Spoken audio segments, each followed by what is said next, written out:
दोस्तों नमस्कार, मैं हूं रोमा और आप देख रहे हैं न्यूज नशा। दोस्तों आज हम मध्य प्रदेश की राजनीति को लेकर कई मुद्दों पर बातचीत करने वाले हैं और आज हम बात करेंगे मध्य प्रदेश की पहली खबर पे जिसने कांग्रेस में नई नियुक्तियां की गई है जिसमें कई सीनियर लीडर्स को जिम्मेदारी भी दी गई है। लेकिन कमलनाथ के बेटे नकुल नाथ का नाम इस लिस्ट से गायब है। क्या ये कांग्रेस की नई राजनीति रणनीति का संकेत है या अंदरूनी असंतोष का प्रमाण? वहीं दूसरी खबर है जिस पर हम चर्चा करेंगे, मध्य प्रदेश की लाडली बहन योजना। इस योजना के तहत महिलाओं को आर्थिक सहायता दी जा रही है, लेकिन आरोप लग रहे हैं कि लाभार्थियों की संख्या घटाकर इसे कमजोर कर दिया गया है। क्या ये वादों की राजनीति का एक और उदाहरण है? इसी पर मुद्दों पर और इसके अलावा और भी मुद्दों पर बातचीत करने के लिए हमारे साथ इस समय मौजूद है मध्य प्रदेश से राजकुमार यादव जी, जो ओबीसी संगठन के अध्यक्ष और एक जर्नलिस्ट भी हैं, और राजकुमार यादव जिला अध्यक्ष जुड़ चुके हैं हमारे साथ, और दुष्यंत यादव जी भी है। हम इन तीनों मेहमानों से आज इन्हीं मुद्दों को लेकर बातचीत करेंगे। राजकुमार यादव जी नमस्कार, स्वागत है आपका। धन्यवाद। जी मेरा पहला सवाल आपसे ये है कि जो कांग्रेस की लिस्ट आई है उसमें नकुल नाथ का नाम सूची में नहीं है, तो ये क्या कांग्रेस के बदलते समीकरणों का इशारा है या कुछ और? इस पर आप बताएं, क्या राय है आपकी? जी रोमा जी, हम लोग क्या है सामाजिक संगठन के रूप में पूरा देश में और पूरा देश में हम लोग चलाते हैं और उसमें हम क्या करते हैं कि कहीं न कहीं समाज के लोगों को जो है जगाने का काम करते हैं। चूँकि क्या है कि समाज के लोगों का शोषण हो रहा है और समाज के साथ-साथ मैंने आपको बताया, कल भी डिबेट में बताया था कि जो अधिकारी हैं, वन विभाग के अधिकारी हों, पुलिस विभाग के अधिकारी हों, गवर्नमेंट के टीचर हों, ऐसे और भी कई सारे जैसे कृषि विभाग के अधिकारी हों, हमारा एक देश है, एक तरफ क्या करते हैं नरेंद्र मोदी बात करते हैं कि एक देश एक चुनाव की बात करते हैं। रोमा जी, एक देश एक वही चुनाव की बात करते हैं लेकिन मैं आपसे सीधा-सीधा ये पूछ रहा हूँ, मध्य प्रदेश के जो कर्मचारी हैं, इनको जो वेतनमान है, जो सैलरी है वो कम क्यों मिलती है? हम्म अन्य प्रदेशों की तुलना में।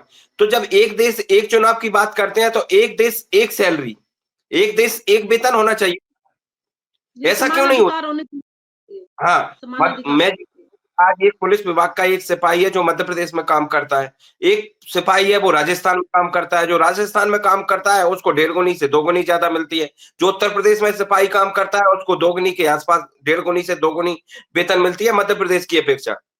फिर मध्य प्रदेश के कर्मचारियों के साथ ऐसा छलावा क्यों? चाहे वो हम्म गवर्नमेंट के टीचर की बात करें, गवर्नमेंट में जो टीचर है, वो अगर मध्य प्रदेश के स्कूल में पढ़ाता है तो उसको वेतन मिलती है, उससे 2 गुनी ज़्यादा उत्तर प्रदेश में मिलती है। ऐसे मतलब मध्य प्रदेश के अलावा और भी स्टेट हैं जहाँ पे सिर्फ मध्य प्रदेश ही ऐसा राज्य है, मैंने जो अनुभव किया है, उसमें उन लोगों को कम वेतन मिलती है।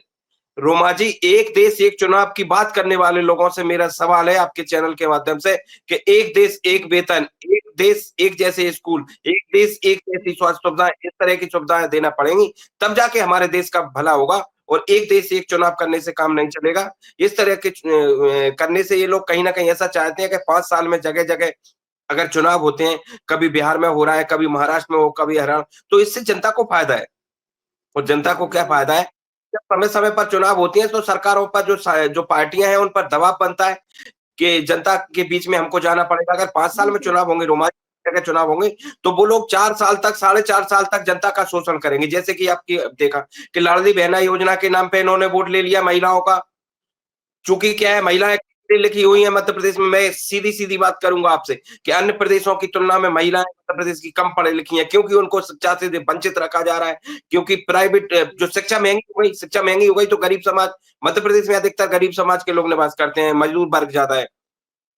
ऐसे में रोमा इन लोगों को शिक्षा से वंचित रखने के लिए कहीं न कहीं सरकारी स्कूलों को बंद किया जा रहा है, सरकारी टीचर पढ़ाने जा नहीं रहे।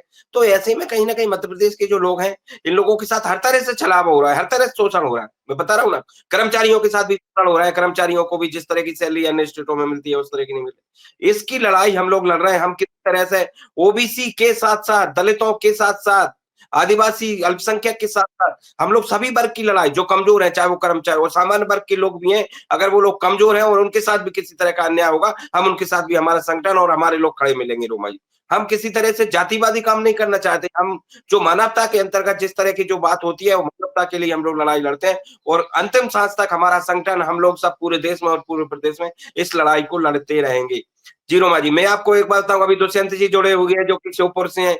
श्योपुर से दुष्यंत जी जुड़े हैं, ये लगातार जनसेवा के माध्यम से काम करते हैं और आपने जो सवाल पूछा है वो कांग्रेस वाला, ये बेहतर तरीके से दुष्यंत जी जवाब दे पाएंगे इस बात का, तो कहीं ना कहीं नहीं, दुष्यंत जी मैं इसको बताऊंगी। पहले मैं दुष्यंत जी से बात कर लेती हूँ। दुष्यंत जी, जो कमलनाथ की जो बेटे हैं, इनका जो लिस्ट में नाम नहीं आया है, कांग्रेस की लिस्ट में इनको कोई जिम्मेवारी नहीं दी गई, तो आपको क्या लगता है, कांग्रेस में अंदरूनी कलह की वजह है या कुछ और रीजन है इसके पीछे? आपकी क्या राय है इसके ऊपर? ये कांग्रेस पार्टी का अंदरूनी मामला है, इस पर मैं कोई टिप्पणी नहीं करना चाहूंगा। और कमलनाथ जी ने ट्वीट के माध्यम से ये जानकारी दी कि कांग्रेस में सब कुछ ठीक ठाक है और बीजेपी वालों ने उनको उन खबरों को शेयर ज्यादा किया था कि कमलनाथ जी को इसमें बुलाया नहीं, वो नाराज दिखे थे। तो ये अंदरूनी मामला है पार्टी का, मैं इस पर कोई टिप्पणी करना नहीं चाहता। ये अंदरूनी मामला है, लेकिन आप मुझे बता दीजिए कि लिस्ट में नकुल नाथ का नाम क्यों नहीं आया? अब ये तो लिस्ट जारी करने वाले लोग बताएं, जिन्होंने कार्यकारिणी बनाई है, जीतू पटवारी जी ने।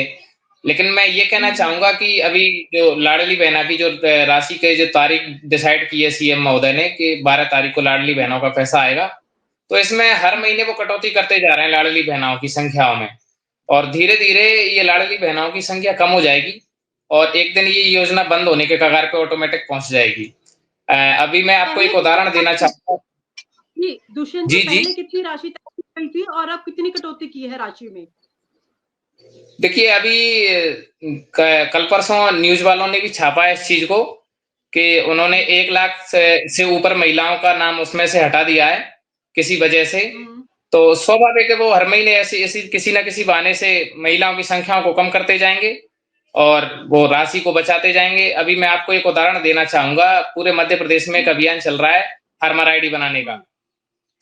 तो फार्मर आईडी बनाने का काम इतना पेचीदा कर रखा है सरकार ने कि फार्मर आईडी बन नहीं रही है और सरकार का कहना है कि किसान की योजनाओं से संबंधित जितनी भी कृषि योजनाएं, उन सभी योजनाओं का लाभ लेने के लिए फार्मर आईडी अनिवार्य है और फार्मर आईडी बन नहीं रही, तो सरकार खुद ही इसको बनाना नहीं चाह रही है और जानबूझकर खुद ही। फार्मर आईडी क्या है, थोड़ा सा एक्सप्लेन करके बताएं, किस तरीके की आईडी है?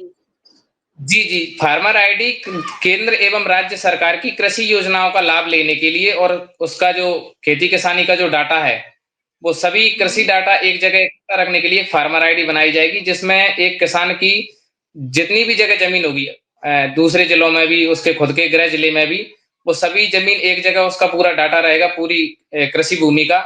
तो वो उसको किसान आईडी के माध्यम से सारी जमीन को लिंक रखेंगे एक जगह। ये काम चल रहा है और उन्होंने कृषि जी ये योजना कब से लागू की गई है? योजना कितना समय हो गया इस योजना को लाए हुए? ये फार्मर आईडी तो ये नवंबर से आई है। नवंबर से पहले सरकार ने इसका ड्राफ्ट तैयार किया था इसमें सितंबर अक्टूबर में, और इसका काम उन्होंने नवंबर में 30 नवंबर लास्ट डेट रखी थी उन्होंने इसकी फार्मर आईडी बनाने की। और ये उन्होंने एक तरह से छलावा कर रही है सरकार किसानों के साथ में कि फार्मर आईडी के बगैर आगे से किसी भी कृषि योजनाओं का लाभ किसान को नहीं मिल पाएगा। लेकिन फार्मर आईडी बने तब तो लाभ मिले। सरकार जानबूझकर फार्मर आईडी भी नहीं बना रही है और फिर इसका बहाना लेकर वो कृषि योजनाओं का लाभ देने से वंचित कर देगी किसानों को।